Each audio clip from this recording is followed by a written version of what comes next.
ದೇವ್ರ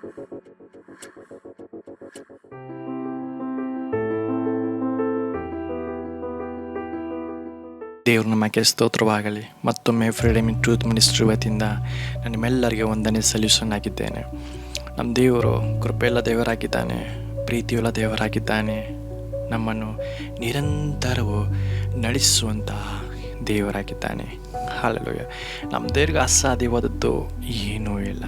ಹಲ್ಲೆಲೂಯ. ಆತನ ಮಕ್ಕಳಾಗಿರೋದಕ್ಕೆ ನಾವೆಷ್ಟೋ ಭಾಗ್ಯವಂತರು. ಹಲ್ಲೆಲೂಯ. Thank you Jesus. ಇವತ್ತು ನಾವು ಒಂದು ವಾಕ್ಯವನ್ನು ಧ್ಯಾನಿಸಿಕೊಳ್ಳೋಣ. ಅದೇನೆಂದರೆ, ಪರಿಶುದ್ಧಾತ್ಮ ದೇವರನ್ನು ದುಃಖಪಡಿಸಬಾರದು. ಈ ವಿಷಯಗಳ ಬಗ್ಗೆ ಎಷ್ಟು ಸಾರಿ ನಾವು ಕೇಳಿರಬಹುದು. ಬಟ್ ಮತ್ತೊಮ್ಮೆ ಈ ಒಂದು ವಿಡಿಯೋ ಮುಖಾಂತರ ದೇವರು ನಿಮ್ಮನ್ನು ಎಚ್ಚರಿಸುತ್ತಿದ್ದಾನೆ ಅಂತೇಳಿ ನಾನು ನಂಬ್ತಾ ಇದ್ದೇನೆ. ಹಲ್ಲೆಲೂಯ. ಎಷ್ಟು ಜನರು ರಕ್ಷಣೆ ಹೊಂದಿದ ನಂತರ ಸಹ ಮತ್ತು ಅದೇ ಒಂದು ಹಳೆಯ ಜೀವಿತದಲ್ಲಿ ಜೀವಿಸ್ತಾ ಇರ್ತಾರೆ.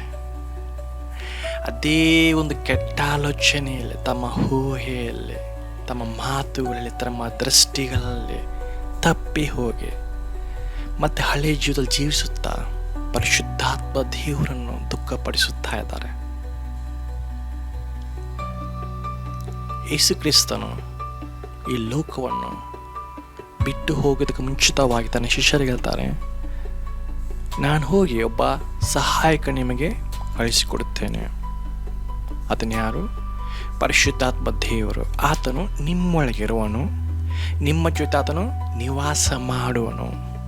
ಯಾಕೆಂದರೆ ಪರಿಶುದ್ಧಾತ್ಮ ದೇವರು ಯಾರು ಅಂತ ಹೇಳಿ ಲೋಕವು ತಿಳಿದುಕೊಳ್ಳದೆ ಇರುವುದರಿಂದ ಲೋಕವು ಪರಿಶುದ್ಧಾತ್ಮ ದೇವರನ್ನು ಹೊಂದಲಾರದು. ಬಟ್ ನೀವು ಪರಿಶುದ್ಧ ದೇವರನ್ನು ಹೊಂದುವಿರಿ. ಯಾಕೆಂದರೆ ನೀವು ಪರಿಶುದ್ಧಾತ್ಮ ಬಗ್ಗೆ ನೀವು ತಿಳಿದುಕೊಂಡಿದ್ದೀರಿ, ಯೇಸು ಕ್ರಿಸ್ತನ ಬಗ್ಗೆ ತಿಳಿದುಕೊಂಡಿದ್ದರ ಕಾರಣ ನೀವು ಪರಿಶುದ್ಧಾತ್ಮ ದೇವರು ನೀವು ಹೊಂದಿಕೊಳ್ಳುವಿರಿ. ಇವತ್ತು ರಕ್ಷಣೆ ಹೊಂದಿದ ಎಷ್ಟೋ ಜನರು ಪರಿಶುದ್ಧಾತ್ಮವನ್ನು ಹೊಂದಿದ್ದಾರೆ. ಆ ಪರಿಶುದ್ಧಾತ್ಮನ ಸಹಾಯದಿಂದ ನಾವು ಇವತ್ತು ನಮ್ಮ ವಿಶ್ವಾಸದ ಒಂದು ಯಾತ್ರೆಯಲ್ಲಿ ನಾವು ಮುಂದೆ ಸಾಗ್ತಾ ಇದ್ದೇವೆ. ಹಲ್ಲೆಲೂಯ. ಒಂದು ಪರಲೋಕಕ್ಕೆ ಒಂದು ಯಾತ್ರೆಯಲ್ಲಿ ನಾವು ಮುಂದೆ ಸಾಗ್ತಾ ಇದ್ದೇವೆ. ಹಲ್ಲೆಲೂಯ. ನಾವು ರಕ್ಷಣೆ ಹೊಂದಿದ್ದೇವೆ ಪರಿಶುದ್ಧಾತ್ಮನ ಸಹಾಯದಿಂದ. ನಾವು ರಕ್ಷಣೆ ಮಾರ್ಗದಲ್ಲಿ ನಡೀತಾ ಇದ್ದೇವೆ ಪರಿಶುದ್ಧಾತ್ಮನ ಸಹಾಯದಿಂದ.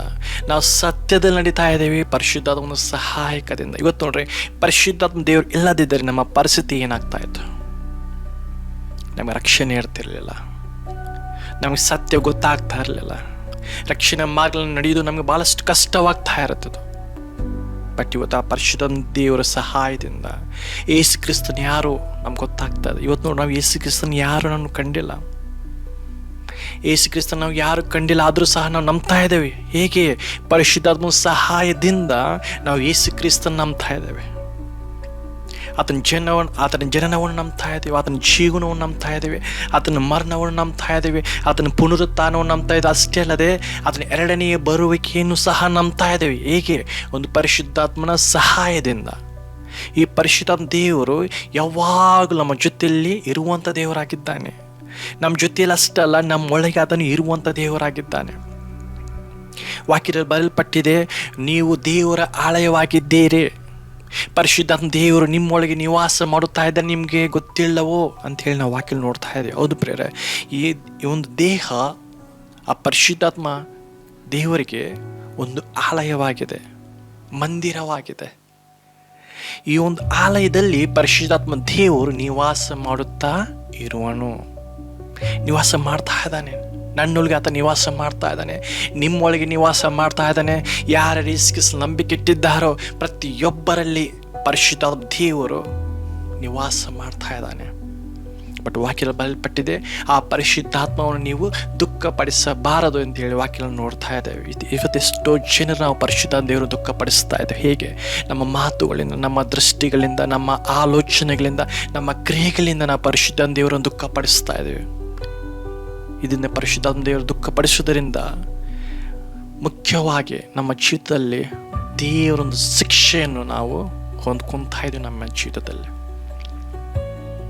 ನೋಡ್ರಿ, ಯೆಶಾಯ ಗ್ರಂಥದಲ್ಲಿ ಬರೆಯಲ್ಪಟ್ಟಿದೆ 63ನೇ ಅಧ್ಯಾಯ 10ನೇ ವಚನದಲ್ಲಿ, ಅವರಾದರೂ ಎದುರು ಬಿದ್ದು ಆತನ ಪವಿತ್ರಾತ್ಮವನ್ನು ದುಃಖಪಡಿಸಿದರು. ಯಾರು? ಇಸ್ರಾಯೇಲ್ ಜನರು. ಆದದ್ದರಿಂದ ಆತನು ಮಾರ್ಪಟ್ಟು ಅವರಿಗೆ ಶತ್ರುವಾಗಿ ತಾನೇ ಅವರೊಡನೆ ಹೋರಾಡಿದನು. ನೋಡ್ರಿ, ಒಂದಾನೊಂದು ಕಾಲದಲ್ಲಿ ಇಸ್ರಾಯೇಲರು ಐಗುಪ್ತ ದೇಶದಲ್ಲಿದ್ದರು. ಐಗುಪ್ತ ದೇಶದಲ್ಲಿರುವಾಗ ಐಗುಪ್ತ ದೇಶದವರು ಅವರಿಗೆ ಬಹಳಷ್ಟು ಸಂಕಷ್ಟ,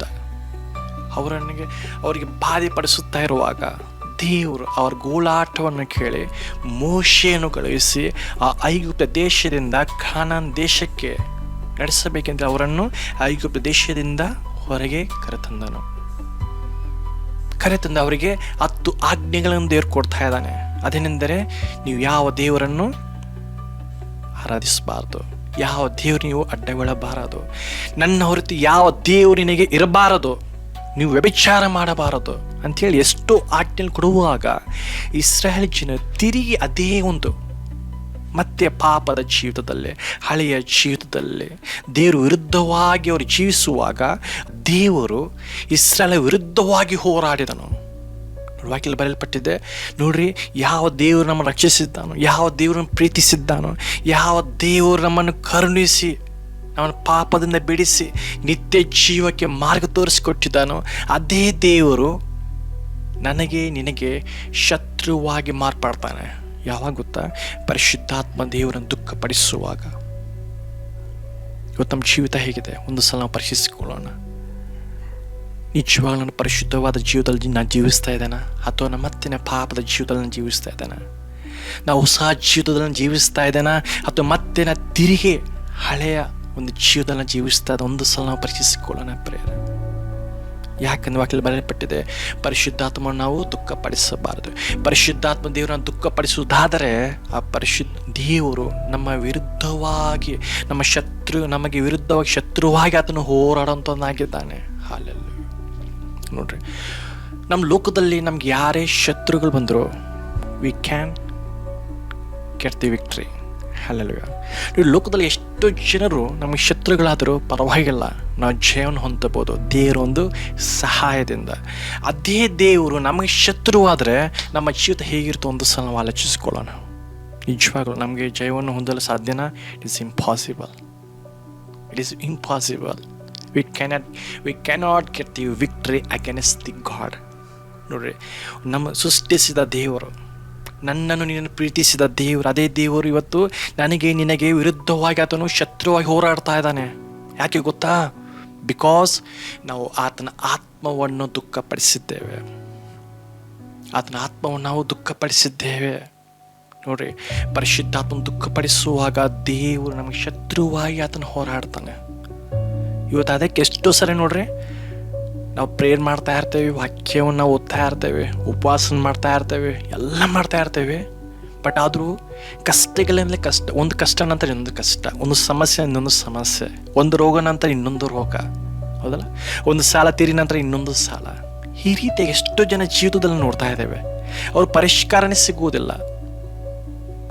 ಈ ಜಸ್ಟ್ ಲೈಕ್ ಒಂದು ಚೈನ್ ಗೊತ್ತಲ್ರಿ, ಒಂದು ಸರ್ಕಲ್ ಚೈನ್ ಹೆಂಗಿರ್ತದೆ ಅಂದರೆ ಒಂದು ಲಿಂಕಿಗೆ ಇನ್ನೊಂದು ಲಿಂಕ್ ಹೇಗಿರ್ತದೋ ಅದೇ ರೀತಿಯಾಗಿ ಒಂದು ಸಮಸ್ಯೆ ನಂತರ ಇನ್ನೊಂದು ಸಮಸ್ಯೆ, ಒಂದು ಪ್ರಾಬ್ಲಮ್ ನಂತರ ಇನ್ನೊಂದು ಪ್ರಾಬ್ಲಮ್, ಒಂದು ರೋಗ ನಂತರ ಇನ್ನೊಂದು ರೋಗ, ಒಂದು ಸೊಲ್ಯೂಷನ್ ಅಂತ ಇನ್ನೊಂದು ಸೊಲ್ಯೂಷನ್ ಅವ್ರಿಗೆ ಸಿಗೋದೇ ಇಲ್ಲ. ಈ ರೀತಿಯಾಗಿ ಎಷ್ಟು ಜನ ಈ ರೀತಿಯಾಗಿ ಜೀವನ ಮಾಡ್ತಾ ಇದ್ದಾರೆ. ನಿಮ್ಗೆ ಗೊತ್ತಾ ಕಾರಣವೇನು ಗೊತ್ತಾ? ಬಿಕಾಸ್ ಯಾವುದೋ ಒಂದು ವಿಷಯದಲ್ಲಿ ನೀವು ಪರಿಶುದ್ಧಾತ್ಮ ದೇವರನ್ನು ದುಃಖಪಡಿಸಿದ್ದೀರಿ. ಒಂದು ಸಲ ಪರಿಚಯಿಸಿಕೊಳ್ಳೋಣ ನಾವೆಲ್ಲರೂ. ಒಂದು ಸಲ ನಾವೆಲ್ಲರನ್ನ ಪರಿಚಯಿಸಿಕೊಳ್ಳೋಣ ಪ್ರೇರ. ನಾವು ಎಲ್ಲಿ ಪರಿಶುದ್ಧಾತ್ಮ ದೇವರನ್ನು ದುಃಖಪಡಿಸಿದ್ದೇವೆ ಅಂತೇಳಿ. ಈ ವಿಡಿಯೋ ನೀವು ನೋಡ್ತಾ ಇದ್ರೆ ಇದರ ಅರ್ಥವೇನೆಂದರೆ, ದೇವರು ಈ ವಿಡಿಯೋ ಮುಖಾಂತರ ನಿಮ್ಮ ಜೊತೆ ಮಾತಾಡ್ತಾ ಇದ್ದಾನೆ. ಯಾವುದೋ ವಿಷಯದಲ್ಲಿ ನೀವು ಪರಿಶುದ್ಧಾತ್ಮ ದೇವರನ್ನು ದುಃಖಪಡಿಸಿದ್ದೀರಿ, ಇವತ್ತು ನಾವು ಆತನಿಗೆ ಕ್ಷಮಾಪಣೆಗಳನ್ನು ದೇವರೇ ನೋಡ್ರಿ. ವಾಕ್ಯದಲ್ಲಿ ಇನ್ನೊಬ್ಬ ವ್ಯಕ್ತಿ ಇದ್ದಾನೆ, ಸತ್ಯವೇದಲ್ಲಿ ನೋಡುವಾಗ ದಾವಿದನು ಈ ರೀತಿ ಹೇಳ್ತಾ ಇದ್ದಾನೆ, ನಾನು ತಾಯಿ ಗರ್ಭದಿಂದ ನಾನು ಪಾಪಿಯಾಗಿದ್ದೇನೆ. ಯಾವಾಗ ದಾವಿದನು ಬೆತ್ಷೆಬ ಹತ್ರ ಹೋಗಿ ಆತನ ಪಾಪ ಮಾಡುತ್ತಾನೋ, ದೇವರಿಗೆ ಆತನ ಮೇಲೆ ಸಿಟ್ಟು ಬರುತ್ತೆ. ಸಿಟ್ಟು ಬರುವಾಗ ಆತನ ಜೀವಿತದಲ್ಲಿ ಏನು ಕಳೆದುಕೊಂತಾನೆ ಗೊತ್ತಾ? ರಕ್ಷಣೆ ಒಂದು ಆನಂದವನ್ನು ಕಳೆದುಕೊತಾನೆ. ನೋಡ್ರಿ, ರಕ್ಷಣೆ ಸಿಗುವಾಗ ನಮಗೆ ಒಂದು ಆನಂದ ಸಿಗುತ್ತೆ, ಬಟ್ ರಕ್ಷಣೆ ನಂತರ ಆ ಆನಂದ ನಾವು ಕಳ್ಕೊತೇವೆ. ಯಾವಾಗ ಗೊತ್ತಾ? ಯಾವಾಗ ದೇವರ ವಿರುದ್ಧವಾಗಿ, ಪರಿಶುದ್ಧಾತ್ಮ ವಿರುದ್ಧವಾಗಿ ನಾವು ಪಾಪ ಮಾಡುವಾಗ, ಪರಿಶುದ್ಧಾತ್ಮ ದುಃಖಪಡಿಸುವಾಗ ಆ ರಕ್ಷಣೆಯಲ್ಲಿರುವಂಥ ಒಂದು ಆನಂದವನ್ನು ನಾವು ಕಳೆದುಕೊಂಡು ಬಿಡ್ತೇವೆ. ಅದಕ್ಕೆ ದಾವೀದ ಈ ರೀತಿಯಾಗಿ ಪ್ರಾರ್ಥನೆ ಮಾಡ್ತಾ ಇದ್ದ, ಅದೇನೆಂದರೆ, ನನ್ನಲ್ಲಿ ಸಂಭ್ರಮೋತ್ಸವದ ಧ್ವನಿ ಉಂಟಾಗುವಂತೆ ಮಾಡು, ನೀನು ಜಜ್ಜಿದ ಎಲುಬುಗಳು ಆನಂದ ಪಡುವವು. ನೋಡ್ರಿ, ಯಾವಾಗ ದಾವೀದನು ದೇವರ ವಿರುದ್ಧವಾಗಿ, ಪರಿಶುದ್ಧಾತ್ಮ ವಿರುದ್ಧವಾಗಿ ಪರಿಶುದ್ಧ ದುಃಖಪಡಿಸುವಾಗ ದೇವರು ದಾವೀದನ ಎಲುಬುಗಳನ್ನು ಜಜ್ಜಿಬಿಟ್ಟ. ಇದರಿಂದ ತನ್ನಲ್ಲಿ ಒಂದು ರಕ್ಷಣೆ, ಒಂದು ಆನಂದ, ಸಂತೋಷ, ಉಲ್ಲಾಸ ಎಲ್ಲವನ್ನು ಕಳೆದುಕೊಂಡು ಬಿಟ್ಟಿದ್ದ. ಯಾರು? ದಾವೀದನು. ಆ ಸಮಯದಲ್ಲೇ ದಾವೀದನು ತನ್ನ ತಪ್ಪುಗಳನ್ನು ತಿಳಿದುಕೊಳ್ತಾನೆ. ಯಾವಾಗ ಒಂದು ಪ್ರವಾದಿ ಬಂದು ಆತನ ಹೇಳೋ ತನಕ ಆತನಿಗೆ ಆ ಒಂದು ಪಾಪದ ಅರಿವು ಆತನಿಗೆ ಗೊತ್ತಾಗೋದಿಲ್ಲ. ಪರಿಶುದ್ಧಾತ್ಮ ದೇವರನ್ನು ಎಷ್ಟು ದುಃಖಪಡಿಸಿದ್ದಾನೋ ಅಷ್ಟರವರೆಗೆ ಆ ವ್ಯಕ್ತಿ ಗೊತ್ತಾಗೋದಿಲ್ಲ. ಯಾವಾಗ ಒಂದು ಪ್ರವಾದಿ ಬಂದು ತಿಳಿಸ್ತಾನೋ, ದಾವೀದನೇ ಇನ್ನು ದೇವರ ವಿರುದ್ಧವಾಗಿ ಪಾಪ ಮಾಡಿದ್ದೀಯಾ ಹೇಳುವಾಗ ದಾವೀದನು ಆವಾಗ ಪಶ್ಚಾತ್ತಾಪಪಟ್ಟು ದೇವರ ಹತ್ರ ಹೋಗಿ ಕಣ್ಣೀರು ಸುರಿಸುತ್ತಾ ಪಾಪಗಳನ್ನು ಅರಿಕೆ ಮಾಡುತ್ತಾ ಪ್ರಾರ್ಥನೆ ಮಾಡ್ತಾ ಇದ್ದಾನೆ. ಮತ್ತೆ ಈ ರೀತಿ ಪ್ರಾರ್ಥನೆ ಮಾಡ್ತಾ ಇದ್ದಾನೆ. ನೋಡ್ರಿ, ನಿನ್ನ ಸನ್ನಿಧಿಯಿಂದ ನನ್ನನ್ನು ತಳ್ಳಬೇಡ, ನಿನ್ನ ಪರಿಶುದ್ಧಾತ್ಮವನ್ನು ನನ್ನಿಂದ ತೆಗೆಯಬೇಡ. Wow, what a wonderful God. ನೋಡ್ರಿ, ಅಂದರೆ ದಾವೀದನಿಗೆ ಒಂದು ಅರಿವುಂಟಾಯಿತು. ಅದೇನೆಂದರೆ, ನಾನು ಪಾಪ ಮಾಡಿ ನಾ ಪರಿಶುದ್ಧಾತ್ಮ ದೇವರನ್ನು ನಾನು ದುಃಖಪಡಿಸಿದ್ದೇನೆ. ಇದರಿಂದ ನನ್ನಲ್ಲಿರುವ ಒಂದು ಸಂತೋಷ, ನನ್ನಲ್ಲಿರುವಂಥ ಆನಂದ, ರಕ್ಷಣೆಯಲ್ಲಿರುವಂಥ ಆನಂದ ಪ್ರತಿಯೊಂದು ನಾನು ಕಳೆದುಕೊಂಡಿದ್ದೇನೆ ಅಂತ ಒಂದು ಅರಿವು ಉಂಟಾಯಿತು ದಾವೀದನಿಗೆ. ಅರಿವು ಉಂಟಾದಾಗ ದಾವೀದನು ಈ ರೀತಿಯಾಗಿ ಹೇಳ್ತಾ ಇದ್ದ, ಅದೇನೆಂದರೆ, ನಿನ್ನ ಸನ್ನಿಧಿಯಿಂದ ನನ್ನನ್ನು ತಳ್ಳಬೇಡ, ನಿನ್ನ ಪರಿಶುದ್ಧಾತ್ಮವನ್ನು ನನ್ನಿಂದ ತೆಗೆಯಬೇಡ.